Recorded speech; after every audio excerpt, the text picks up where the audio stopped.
synchronization for read miss and write miss transactions. Okay, so that is that one part of your unit 3. And the next part is unit 3 is synchronization. That is that here we are going to end with the thread level parallelism as well as request-less parallelism. We are going to conclude. And then the next one is the next topic is variable scale computer. Already I have recorded that video. That is one theory part. I have recorded that video. I will post that video. So tomorrow you can go through that particular video, and then you can get clarified about variable scale computer. That is going to be the end. So after that, you are going to have your one exam in this particular topic what we have discussed in that unit 3 so far. Okay, so already I told you we are going to post some link hereafter, and then you can watch that videos, and then you can complete that particular portions. Remaining things will be completed by yourself. Okay. Now coming to the topic synchronization. So what is basically synchronization? Means here you all know that multi-core architecture. We have a multi-thread is parallelly running, and then we have a shared memory. In that case, the same memory location is going to be used by that multiple threads. In that case, if there is any update in that case, so for example, if I'm going to miss that particular thing, that will create some unnecessary confusion. So there should be a proper synchronization has to be done to ensure the consistency of shared data structures. So we have a shared data structure, shared variable or something like that. So in that case, we have to maintain some consistency. Otherwise, it will create some issues. For example, I will tell you one basic example. Then it is easy. According to that, only these things are we are going to see in this hardware. For example, if you take we have chemical boiler plant. Assume that in real-time application we have a chemical boiler plant. So, for example, every time we have one variable, it will get that we have two sensor. We are going to have the temperature sensor, and then we have one more sensor for in order to get that value. According to that, for example, according to that, we are going to have an alarm, something like that. So what it will do is, for example, periodically that sensor will sense the temperature, and then it will update that variable. So in that case, for example, if any, if temperature increases, keep on, we are going to have. If it reaches a maximum value, the threshold value. So in that case, for example, that alarm has to rise. So that this will be called as critical section. So we are going to say it is going to be a critical section. So in between any interrupt occurs. So in that case, that variable is going to be updated by any value or something like that, which means that the processor control is transferred or something like that. But it will keep on sensing that. So what happened? What will be the problem here? Anyone? So if we have a variable a, that is keep on updating that value from the temperature sensor. If it reaches the particular threshold, and which means that beyond that level, that the temperature increases, that alarm has to shut down, that wall has to close, something like that. Anything otherwise, that the disaster will happen. So in between, for example, any other interrupt occurs, and then that particular variable is going to be used by some other process, something like that. What it will be the issue? Can you tell me what will be the problem? Anyone? What do you have understand from this particular concept? Anyone can tell me? What will happen in between in any interrupt occurs? Hello? Anyone? Whether you understand the concept, otherwise I have to repeat that again. Hello? Hello? Anyone can unmute and then tell me what will be the issue here in the shared memory process, shared data structures. So data inconsistency. What happened? So again to that this real-time application, what will be the problem here? Any interrupt occurs, any what happened? What will be the things will happen? So what happened means that the sensor will be updated. It is problem will be there. In that case, and will be wrong value will be there. According to that, there will be some disaster will happen. I think I am correct. Okay. Hello. Hello. Hello. So hello. Whether you understand that concept?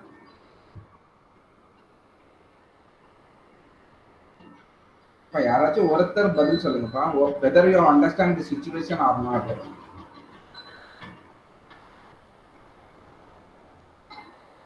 I'm audible.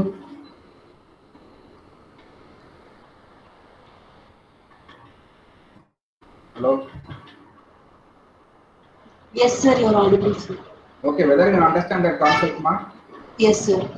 What happened? What? Okay, in that case that there will be some wrong values in there. According to that, sometimes it will update, and then the threshold that alarm will be on, otherwise alarm will not happen. So in that case, there will be some issue will be there. So in order to avoid that, some if you are going to consider this particular code is going to be a critical code, so in that case you have to have some synchronization, and then we have to have some mutual exclusion has to be done. So for that we are going to use some lock, and then we are going to have unlock. So I think you might have studied that in operating system, whether you have studied that operating system. Here if you have any critical code, we will use some semaphores. So in that case we will acquire the lock, and then if the lock is acquired by some other process, in that case we have to wait until that has to be released, then only we can do the process, otherwise it will be stopped. That is going to be called as mutual exclusion. So for that we are going to use something called as using lock as well as unlock, that one.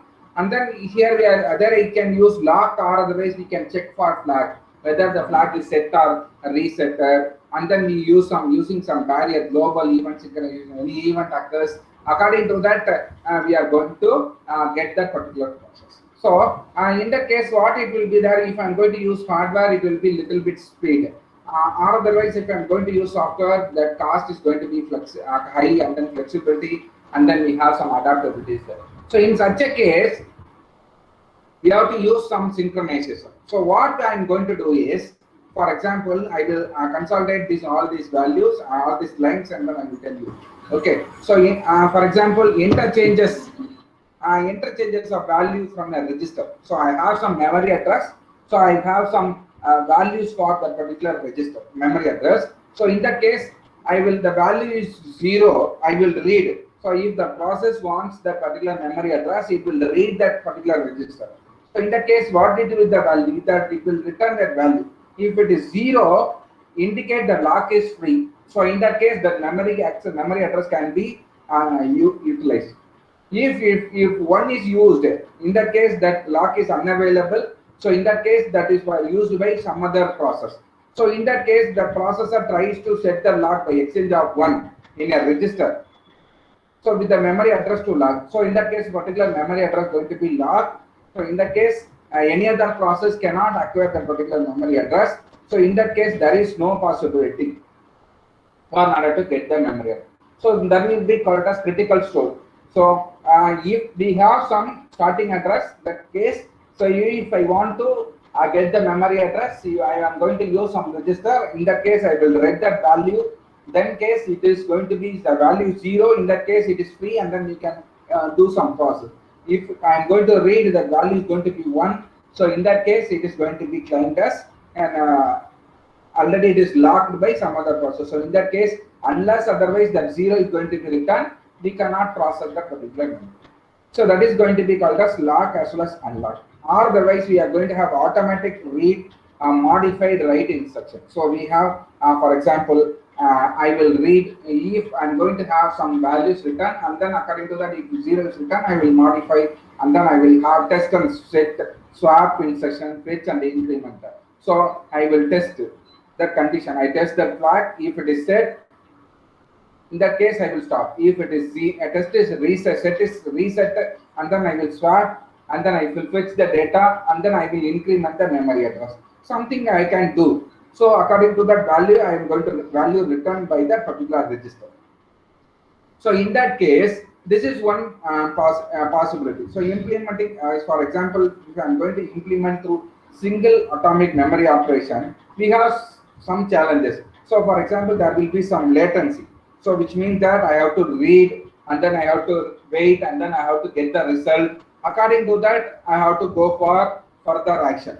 So in that case, sometimes there will be something called as memory, for example, concurrency will be there. So something will be deadlock. So which means that what is mean by deadlock means, for example, if we have a process, it will take so much of time.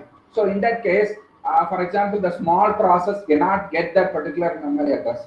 So in that case, what we have to do is, we have to that, for example, if I'm going to acquire, automatically it will be a lengthy. So in that case, the lower process cannot get the not lower process, which means that processor will have with small time, latency response time, it will be delayed. So in that case, we have to go for priority or something like that. So that will be in, for example, if you go with the operating system, we have some scheduling mechanism that will be used for in order to do that. Whereas in case of here, if I'm going to consider a processor, I will serve, I have some instruction that will be called load link, and then we have the store conditional. So these are all the instructions. These are the pair of special load called load link. Normally we will have load and store instruction. So load we will have from a memory address that is going to be loaded into a particular register, or it is going to be a memory address. Store is going to be stored from a memory address or register to a register, or register to a memory address. That is possible. So here we are going to use a special set of instruction pair that will be called as load link or load, for example, store conditional or load locked. Okay. So in that case, for example, if I'm going to have, so for example, here also I'm going to have load link. So you all know. So for example, these are the possible simple mnemonics. I have R4 that is going to move to R3. Some other value I'm going to have R4 that is going to move R3. So the 0 of R1. So what will be there? R1 will have some content, and then the 0 is going to be added. After that, whatever that value from that address, that is going to be loaded to R2. That in this condition you all know. So 0 plus R1, the base plus offset, that will have some address. In that address, some value is going to be there. That is going to be loaded with R2. For example, R1 will have 5. 0 plus 5, that 5 will be the memory address. In that memory address 5, some content will be there that is going to be loaded into R2, load link. Store conditional. So here also we are going to have 0 of R3 value, whatever the R3. So R3 value is nothing but the R4 content. So R3 content will be moved to whatever that value R1 plus 0. So the store conditional. So in that case, for example, I will check for the condition. Store condition. If R3 is 0, in that case, that branch store failed. So in that case, if I'm going to get 0, so in that case, for example, branch equal to 0. Branch equal to 0. If that equal to 0, then only that condition will be satisfied. Otherwise, if I'm going to get R1, branch equal to, so if I'm going to 0, then branch equal to 0. If this 0 means, I will put that R2, R4. So what happened? If 0 is there, that particular memory address is free. If it is 1 is there, it is already locked. So in that case, it is not possible to exchange. So at the end of R1, the memory location specified by R1 automatically exchange to R1. So this is the condition. So I will acquire the lock, and then I will get that value. According to that, I will move.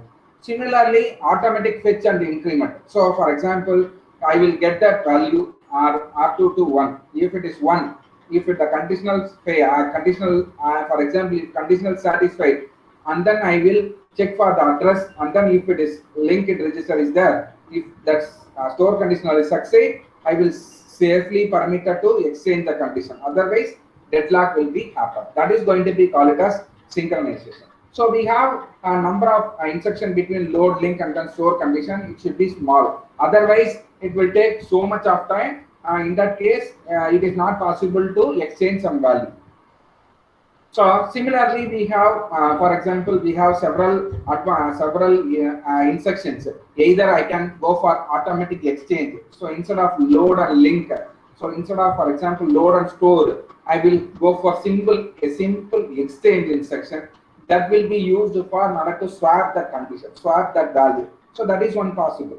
Or otherwise, I will go for thing called a spin lock. So what is meant by spin lock is continuously I will try to acquire the lock. If until otherwise I will have some loop. So it will keep on verifying that condition. So for example, each and every time I'm going to check for whether the lock is available or not. For that I will go for spin lock. So what it will do means it will have some routine. So it will keep on checking that lock is available or not. If it is available, in that case, that exchange will be possible, and then it will get that memory address, and then it will do that process. So that is one possibility. So these are all the several methods for in order to in order to perform synchronization among that particular memory address. So again, here we are going to have spin lock.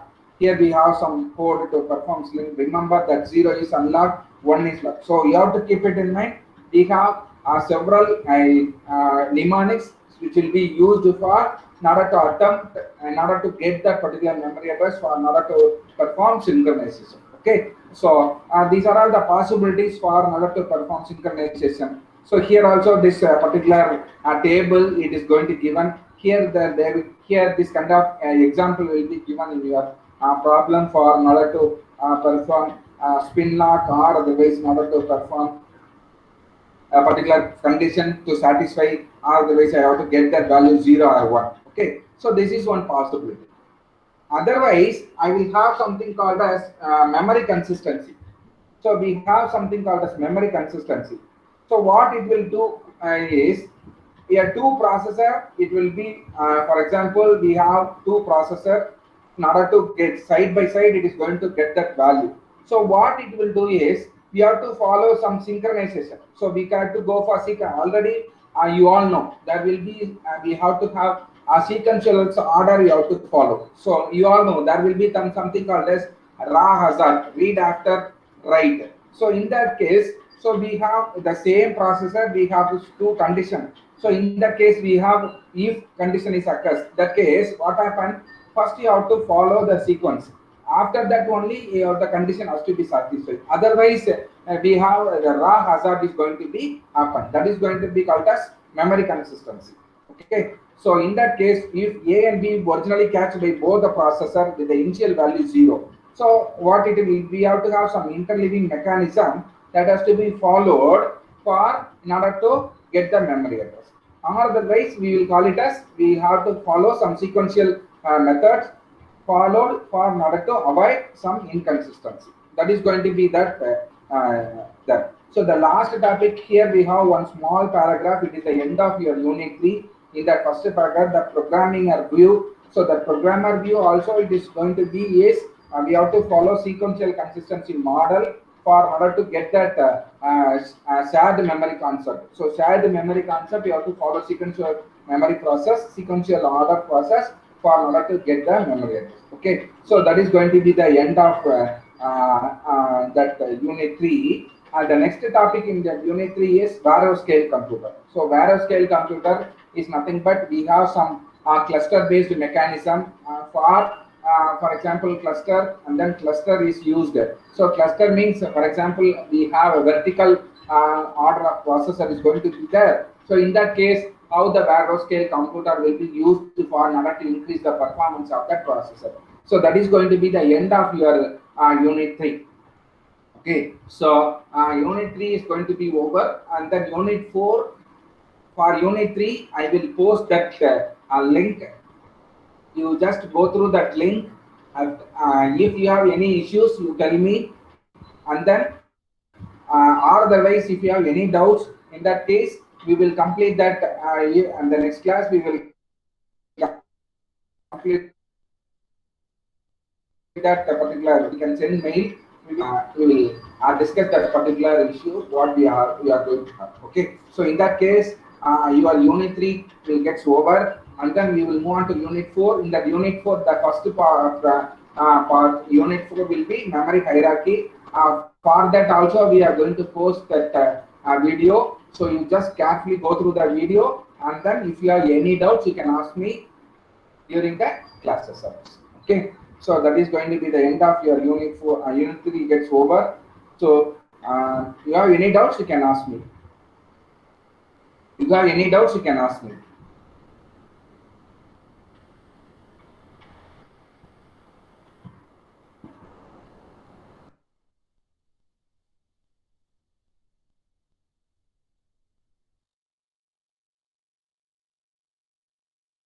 Thank you, sir.